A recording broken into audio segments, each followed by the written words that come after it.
Bienvenidos al programa Contextos, no opiniones, programa en el cual respondemos a las preguntas que nos hacen llegar acerca de los textos judíos que el cristianismo llama Nuevo Testamento. Esta es la tercera parte de la respuesta a la pregunta ¿es Jesús hijo de José? En la primera y la segunda parte señalamos los textos que evidencian dos puntos importantes. Primero, que los registros genealógicos davídicos en los libros llamados Lucas y Mateo son de Yehoshua de Nazaret por la línea de Yosef, no por Miriam. En segundo lugar, que Yehoshua es llamado en varias ocasiones hijo de Yosef y por su parte Yosef es llamado su padre. E informamos que en contexto histórico, en la cultura hebrea, los derechos al reinado no se transmiten por adopción, como tampoco los derechos al sacerdocio de Aarón. En esta ocasión analizaremos algunas secciones de las narrativas del nacimiento extraordinario de Yehoshua según se narra en los libros Mateo y Lucas.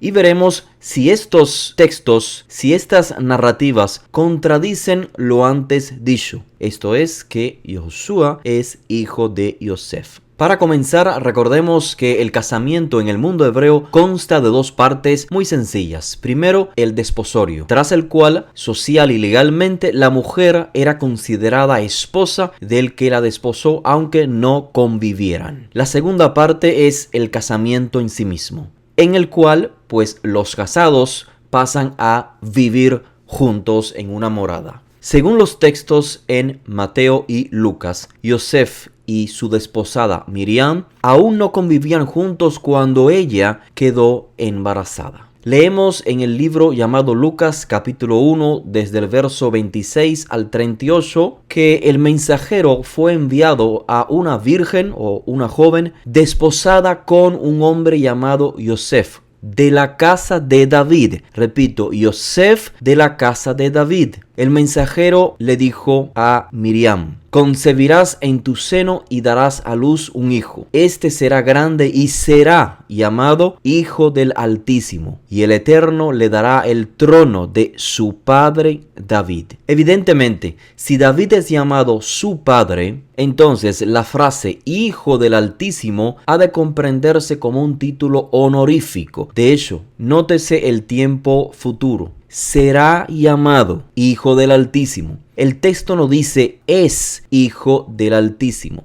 Esto se debe a que los reyes de Israel, elegidos por designio del Eterno, son identificados como sus hijos, como el caso de David y su hijo Salomón. Por ejemplo, véase Primera de Crónicas, capítulo 22, verso 10. Respecto a Salomón fue dicho: él edificará una casa a mi nombre, él será mi hijo y yo seré su padre. Lo mismo en Primera de Crónicas, capítulo 28, verso 6. Tu hijo Salomón es quien edificará mi casa y mis atrios, porque lo he escogido por hijo mío, y yo le seré por padre. Véase también las otras citas que aparecen a continuación. Nótese también que fue Yosef, no Miriam, el identificado anteriormente por el autor como de la casa de David. Yosef de la casa de David. Por lo tanto, según el propio autor, el trono de David le llega a Yehoshua de Nazaret por la línea de Yosef de la casa de David, no por la línea de Miriam.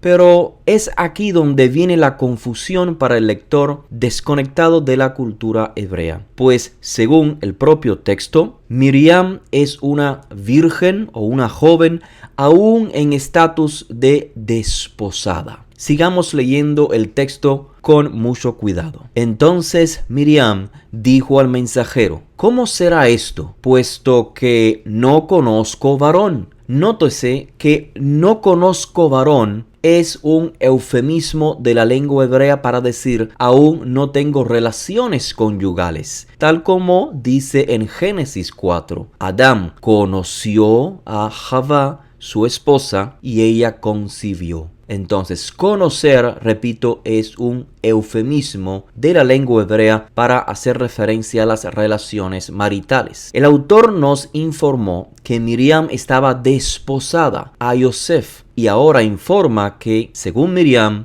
aún no había concretado el casamiento, es decir, la segunda fase del casamiento hebreo. En otras palabras, aún no convivían juntos. Por si quedara duda alguna, la respuesta de Miriam, "no conozco varón", desmorona la opinión de que el mensajero se refería a un embarazo natural después del casamiento y una relación conyugal. Si fuera así, no tendría sentido alguno que Miriam dijera "no conozco varón". Es decir, aún no he cohabitado con varón. El asombro de Miriam por la noticia del mensajero da a entender al lector que el embarazo tomará lugar antes de concretarse el casamiento, es decir, antes de que los comprometidos convivan. Sigamos en el texto. Respondiendo el mensajero le dijo: "Viento sagrado vendrá sobre ti, poder del Altísimo te cubrirá con su sombra". Nótese, viento sagrado es una expresión idiomática, es un hebraísmo, Ruach HaKodesh, que esencialmente describe en un lenguaje concreto la influencia del Creador en el mundo. Sigue el texto diciendo: "Por eso el sagrado o lo sagrado que nacerá será llamado Hijo de Elohim". Nótese que se repite lo mismo dicho anteriormente. Será llamado. El texto no dice es hijo de Elohim, sino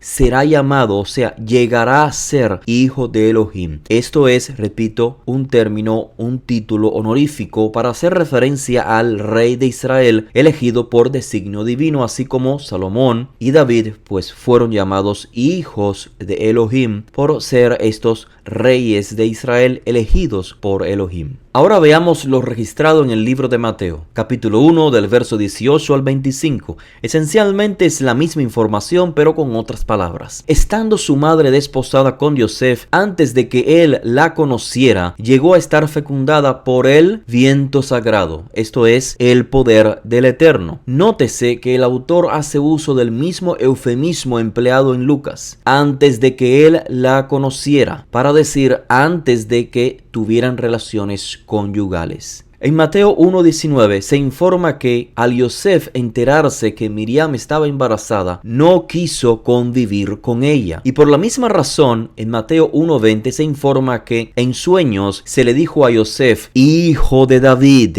no temas tomar a tu esposa Miriam, ya que está fecundada por el poder del Eterno", dando a entender que Yosef hasta este momento no se identificaba él mismo como padre del niño que Miriam llevaba en su vientre. Yosef la toma solo cuando se le informa que Miriam está fecundada por el poder del Eterno. En ambos registros, tanto en Mateo como en Lucas, el patrón es el mismo. En las narrativas del embarazo y nacimiento, solamente es Yosef el identificado como descendiente de David, y a su vez se nos informa que Miriam quedó fecundada antes de que ella establezca relaciones conyugales con Yosef. ¿Cuál es entonces el mensaje que ambos autores transmiten en estas lecturas? Evidentemente, el mensaje no es que Yehoshua no tiene padre biológico, pues los propios autores dicen que Yehoshua es hijo de Yosef. Por ejemplo, como citamos en la parte primera, Lucas 2:48, Miriam dijo a Yehoshua: "Hijo, ¿por qué nos has hecho esto? Tu padre y yo te hemos estado buscando". Lucas 4:22, ¿no es este el hijo de Yosef? Juan 6:42, la gente decía: "¿No es este Yehoshua el hijo de Yosef?". Juan 1:45, Filipos halló a Natanael y le dijo: